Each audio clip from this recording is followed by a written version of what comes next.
అందరికీ థ్యాంక్స్ అండి. ఎందుకంటే మేము సినిమా దీంట్లో పడి ఎంత బిజీగా ఉన్నా మేము ఫీల్ అవుతున్న ఎమోషన్ని మీరు జనాల వరకు కన్వే చేసి వాళ్ళని మళ్ళీ థియేటర్స్కి రప్పించేలా చేస్తున్నారు. సో మీ అందరికీ థ్యాంక్స్. అండ్ నిన్న నైట్ నేను ఒక చాలా ప్రీమియం థియేటర్లో ఒక చిన్న ప్రీమియర్ వేశారు. క్లాస్ థియేటర్లో క్లాప్స్ పడ్డాయి. ఇవాళ పొద్దున్న విమల్కి వెళ్ళాం మార్నింగ్ షోకి. మాస్ థియేటర్లో అరుపులు. నాకు నిన్న నైట్ నుంచి కాన్స్టెంట్గా ఇన్స్టాగ్రామ్లో ఫేస్బుక్లో మెసేజ్లు వస్తున్నాయి. యూఎస్ షోలు పడ్డాక 95% ఆక్యుపెన్సీ తోటి డే 1 ఫస్ట్ షోలు నడుస్తున్నాయంటే అక్కడే మన సినిమా హిట్ డిక్లేర్డ్. ఇది ఇక్కడ నుంచి దీన్ని ఇంకెంతమంది వరకు రీచ్ చేయగలగడం, ఇంకెంతవరకు రీచ్ చేద్దాం అనేది మా పాయింట్.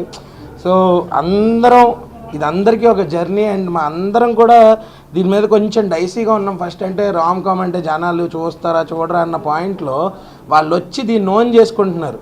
సో మా థియేటర్కి రండి, థియేటర్కి వచ్చి చూస్తే మీరు మాతో పాటు నవ్వుతారు, మాతో పాటు ఏడుస్తారు, మమ్మల్ని మీతో పాటు మీ ఇంటికి కూడా తీసుకెళ్తారు. సినిమా చూసాక మీకు టిల్లు మీ అందరినీ నవ్విస్తే ఈ వరుణ్ మీ అందరికీ కనెక్ట్ అవుతాడు. Thank you.